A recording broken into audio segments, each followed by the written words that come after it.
Bonjour Jean Gabin, c'est évidemment votre nom d'artiste, on est ravis de vous accueillir et vous êtes évidemment rappeur, vous êtes comédien, on vous a vu dans La Haine, Chacun cherche son chat, d'autres films extraordinaires et puis maintenant c'est les souvenirs d'une vie incroyable, ça s'appelle Sur la tombe de ma mère, publié chez Don Quichotte, des souvenirs incroyables parce que votre vie est un véritable polar.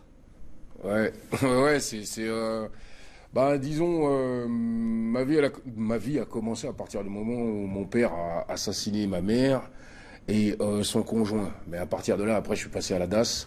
Et de la DAS, j'ai crapahuté partout dans toute la France, entre guillemets, parce que, des CTE, vous passez après à la prison. De la prison, après, vous allez faire un tour en Allemagne, à Berlin, avant la chute du mur. Et là, on va, cette vie, on va y revenir, mais là, simplement parce qu'on s'arrête sur Berlin.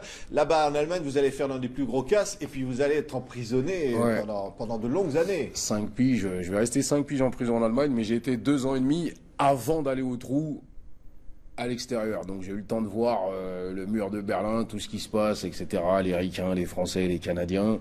Voilà, ouais, c'est un petit dépaysement. Ça me faisait penser à Midnight Express, Billy Eyes. Dans Midnight Express, où le mec il va chercher de la dope et il revient plus.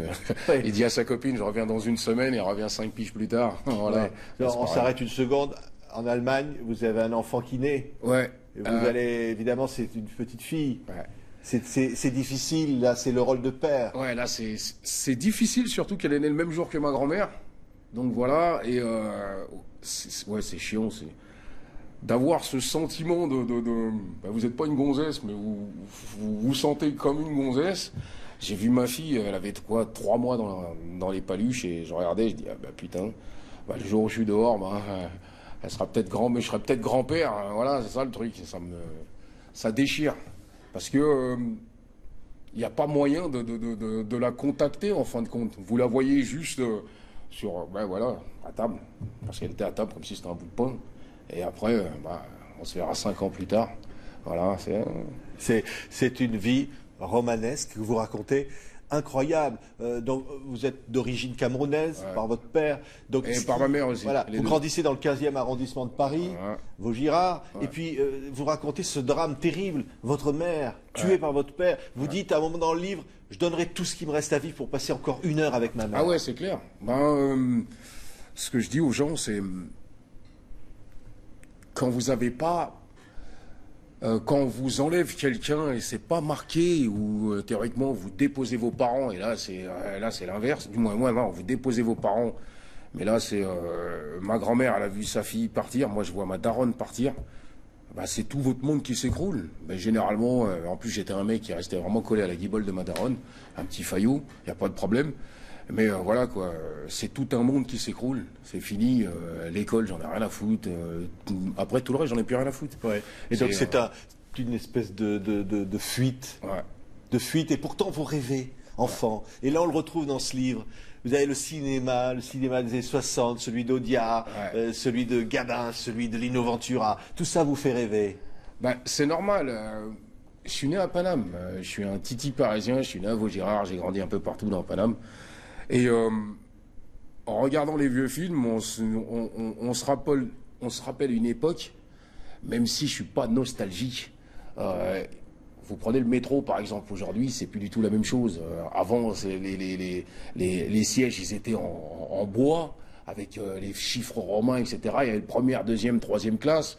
Vous sortez maintenant à Châtelet-Léal, c'est plus du tout Châtelet. Vous n'avez pas pareil à Bastille. Tout a changé. Voilà, on dirait ils ont mis un coup de biseau, un coup de rabot, et voilà.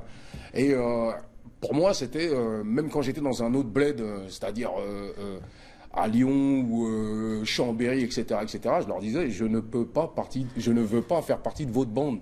Vos accents gras, moi, ça me fait pas sauter en l'air. Voilà, moi, je ne blaire pas les accents gras, même les accents aigus. Voilà, c'est vraiment Paname. Voilà.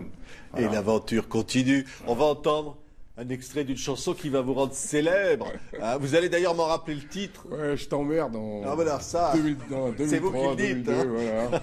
C'est une chanson évidemment qui va faire un carton. Parce qu'alors là, dans cette chanson qui donc, je le dis, s'appelle Je t'emmerde, vous allez vous payer tous les rappeurs du moment et ça va se terminer en baston.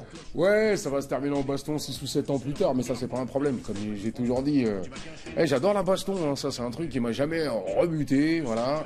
Vous dites la baston, mais pas les embrouilles. Ouais, non, parce que la baston, c'est pas une embrouille. Une embrouille, ça va beaucoup plus loin. À partir du moment où c'est une embrouille, il y a les fers qui sont en jeu.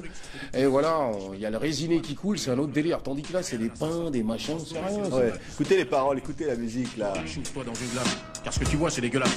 Hé, Renoir, oups, t'as rasé tes tifs. Babylone, je t'emmerde, et je t'emmerde. Quant au Narvalo de la nation, leader, je suis haut-parleur.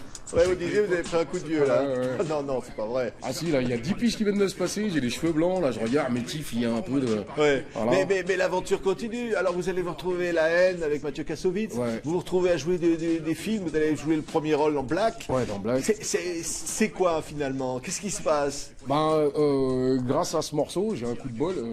On vient me chercher en 2004. Je vais au Festival de Cannes, mais je le dis pas là-dedans. Je vais au Festival de Cannes et je fais un film avec Boringer et Aznavour qui s'appelait Ennemi public. Et de là, on me dit, ouais, on vient vous chigner pour faire un film. Je dis, ah ouais, la téloche? Non, on m'a dit, le Cinoche. Bah, pour moi, c'est comme un rêve, puisque mon poteau, il s'appelait Théo Jodorowsky, le fils Alejandro Jodorowsky. Il m'avait dit dès le départ, vas-y, essaye de faire du cinéma. Je dis, moi, la personne qui me bottait le plus dedans, je suis désolé, mais bon, je regardais un peu ma couleur, c'était Eddie Murphy dans 48 heures, un fauteuil pour deux. J'ai dit, bah, tant qu'à faire, allons-y. Et ils m'ont proposé Black, et franchement, le Cinoche, ça botte. C'est fabuleux. Ouais. C'est presque une revanche sur la vie. Ouais.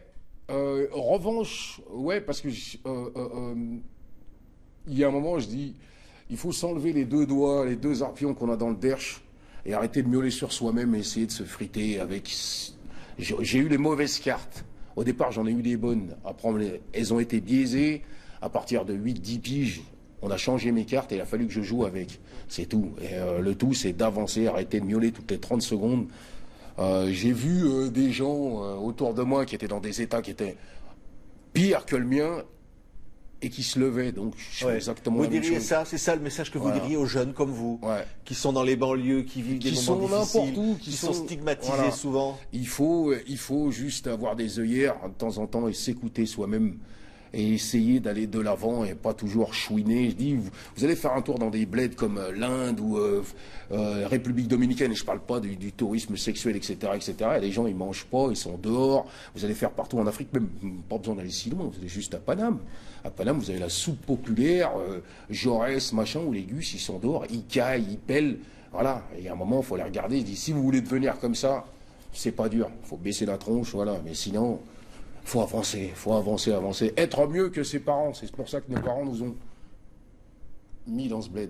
Merci, Jean Gabin. Sur la tombe de ma mère, c'est un livre formidable publié chez Don Quichotte. Il y a cette façon d'écrire qui est votre façon de parler à vous et qui est formidable. Merci d'avoir été notre invité. À la revoyure, j'espère.